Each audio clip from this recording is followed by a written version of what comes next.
Salutations, my dearest friends. My name is Samantha, and today I'm going to be talking about some romances with witches, magic, and spooky vibes that are perfect for the fall time.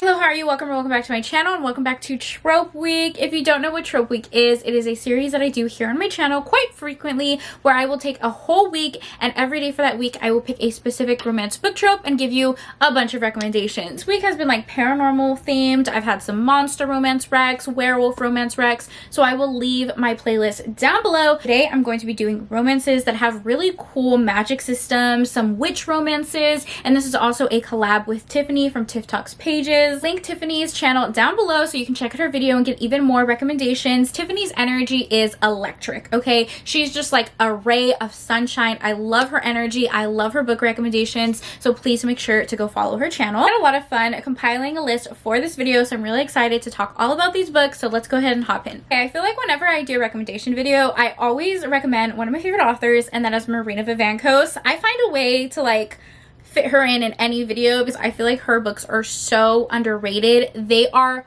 beautiful. She's a Kindle Unlimited author who writes a ton of queer and diverse romance books that are deeply emotional and sweepingly romantic. The first one that I want to talk about is All That Is Flown Beyond, which is the second book in her natural magic duology, but you can totally read it as a standalone. It's a male-male romance, but it follows our main hero who grew up with a werewolf pack. His father was a shaman who is someone that is like a magical healer and kind of like a warlock or witch for the werewolf pack. He grew up with his best friend Amik, and they started dating as teenagers. However, their pack was attacked, where it was only the two of them and one of their other friends left. Hero feels really responsible for protecting his friends and protecting the pack, and he is trying to find his own way with magic, constantly pushing the limits of his body and his magic where it's no longer safe, that he ends up getting kicked out of his pack. Breaking those soul bonds that he grew up with was very painful, and he spends many years in a deep depression. This does have trigger warnings for mental illness, self-harm, loss of a loved one,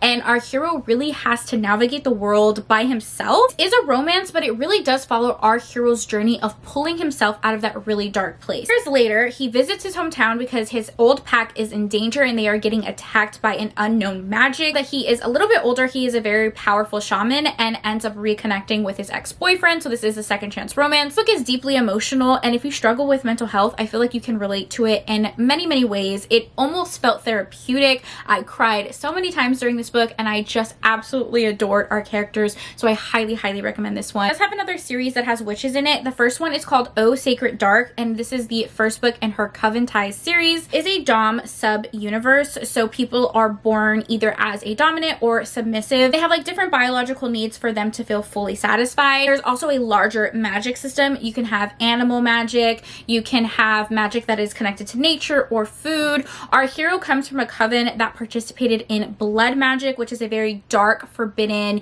evil magic, many years abused by his own family. So again, please check the trigger warnings for this book. But our hero ends up making it out of that coven and sent to another coven for protection and safety, and that is where he meets our hero Tyler. Tyler is kind of like the second in command of this coven, and his job is to help Rowan acclimate to this new form of positive magic, and he ends up becoming Tyler's dominant, and it follows their romance. It's a very slow burn romance that follows our main character's healing journey, and I just loved every single bit of this book. And with all of her books, it is deeply emotional, but I feel like this is one of the most unique books that I've ever read. I truly have not seen anyone write the way that she does. Another book with really cool magic and witches is written by Catherine Moon. So our heroine ends up getting a job at a magical college as a librarian, and there are all different types of magic that people can have, but our heroine is under the impression that she does not have any magic connected to her. But I mean, of course she does. She ends up discovering her own magic while she's working at this library. I'm not gonna tell you what her magic is because it's pretty freaking cool. Like, you just have to read it. Ends up meeting 3 professors at the college. This is a poly romance. 3 professors are also witches, and they are in an existing relationship, and they immediately have a connection with their heroine and kind of want to bring her in to complete their coven. There's a little bit of a mystery aspect to this book because there is some dark magic and some people going missing at the university. It's a series, but each book in the series series is novella length, like less than 200 pages, so it reads really, really fast. You guys know that I'm a big fan of like poly romances, and I feel like this one was one of the best poly romances I've ever read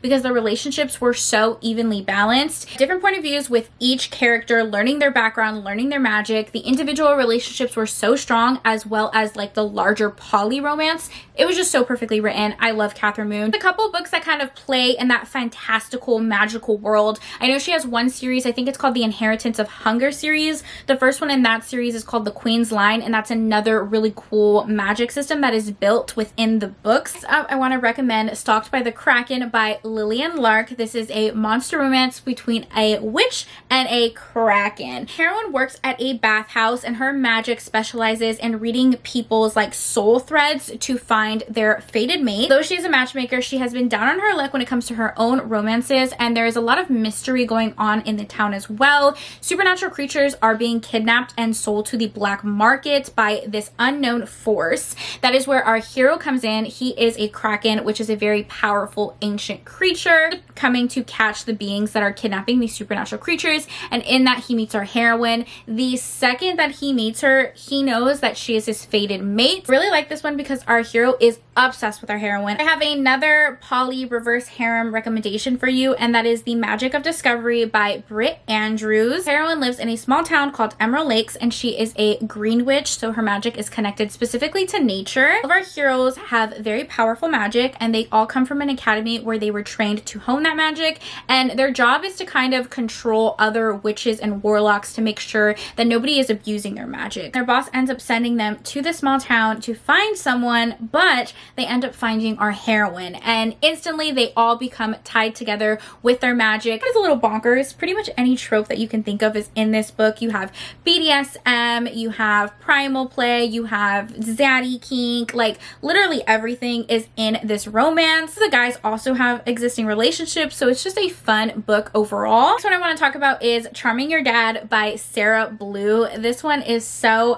fun. The heroine is a witch, and she just got out of a really bad breakup, and she wants revenge on her ex, but she kind of knows that she can't use magic to do so, or she's going to get in trouble by the witch's council. So she ends up seducing her ex's dad, who happens to be a really hot demon. So this is an age gap romance, spicy, steamy, fun. I love Sarah Blue's writing. It is also hilarious, just the banter between the characters, and I feel like it is perfect to read for the spooky season. Another novella is Witching Moon by Poppy Woods. This is a sapphic witch romance. The heroine, Alondra, comes from a very powerful witch family. However, she has never shown any traces of magic. She's really trying to prove herself to her family though, and see if maybe her magic will somehow appear. So she tries to do a spell, but it goes wrong, and she summons the moon.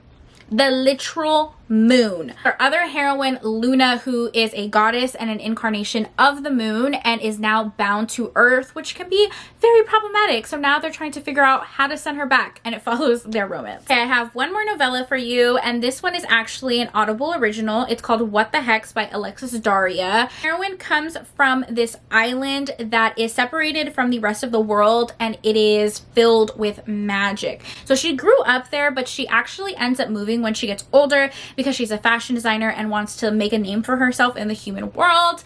Years later, she comes back to her hometown because her older sister is getting married. It's been years since she's visited because her magic has slowly been being drained, and she's not as powerful as she once was. When she gets to the island, she realizes that something is going on. Her family seems to be overtaken with some type of dark magic. The only other person who seems to have an idea of what is going on is her high school rival, who happens to be the best man. Hero and heroine went to school together, and they were kind of like academic rivals, always competing against each other, but now they need to work together to save their family from this dark magic. It's a very funny, hilarious, like rom-com, and a really good audiobook. Really popular one is Wolf Gone Wild by Juliet Cross. This is a romance between a witch and a werewolf. The hero, who was a werewolf, was actually cursed, and he is struggling to like control his inner beast and keep himself from like constantly constantly shifting. Ends up reaching out to our heroine Evie, whose magic specializes in breaking curses, and asks for her help. Yes, it is a little bit forbidden to help him because her family has like sworn off of helping werewolves. They have kind of like a dark history with them. He instantly feels connected to our hero because he is her fated mate, so she helps him in trying to break their curse, and it follows their romance. This is a grumpy sunshine pairing. Our hero is the grumpy, gruff werewolf, and our heroine is like this ray of sunshine. Most of the books in this series follow like her sisters, so this whole series is filled with witches and magic. So this next one is actually one of my favorite books of all time, and that is Strange Grace by Tessa Gretton. It's a book that I have reread so many times. I originally read it years ago, and I constantly think about it. Like, the vibes are just spooky and dark and delicious. So this is a YA fantasy. It is a poly romance, and the magic system is incredibly unique and engaging. It follows this town that is very prosperous, okay? They never get sick, their livestock is very healthy, and the reason behind that is that years ago, one of the witches of the town made a deal with the literal devil.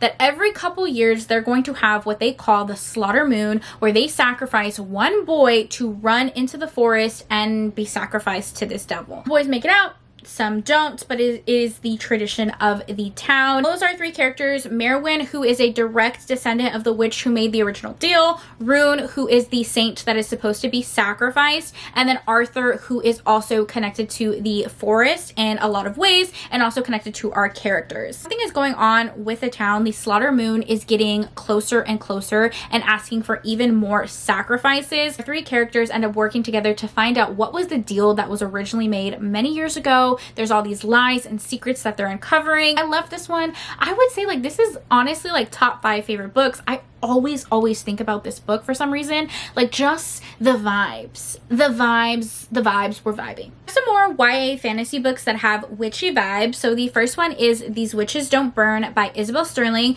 This is a sapphic YA romance. World, the magic consists of elemental magic, so fire, earth, air, etc., etc. Everyone just got out of a relationship, but a new girl moves into town that she has a little bit of a crush on. However, there is some dark magic that is entering into their town. It does take place in Salem, Massachusetts, okay, like the home of the witches, and it is being discovered that someone is committing blood magic, which is this very dark magic that is forbidden. So she needs to figure out what's going on, ends up teaming up with her ex-girlfriend to find out what's going on in the town while she's also trying to start this new relationship. The magic system was really cool. This does end up on a little bit of a cliffhanger that leads into the second book, but the series is a really fun one to read. This one I wouldn't really consider a romance. This is more of like a YA coming of age story. So it's Undead Girl Gang by Lily Anderson. Our heroine Mila is a self-proclaimed witch, and she kind of created a coven with her best friend.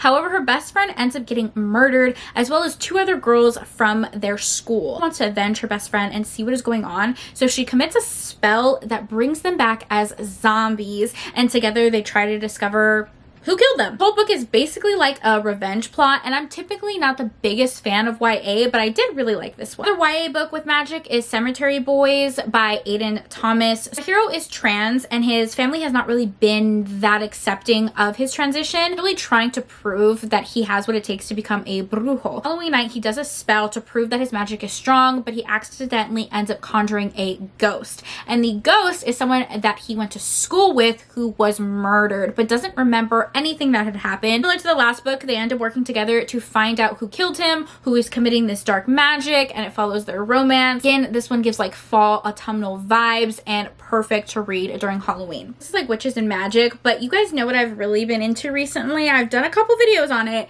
Fan fiction. Specifically Hermione fanfiction. I never would I have thought that I would be reading Hermione fanfiction, but here we are. Okay, and I mean, it's witches and wizards and magic, okay? Hermione is basically fanfiction pairings of Draco and Hermione, and one that I read recently that I just like cannot get out of my head is Remain Nameless. I listened to this on Spotify. I listened to the audiobook that is narrated by ETL Echo. It's a company that narrates a lot of like fan fiction books on Spotify.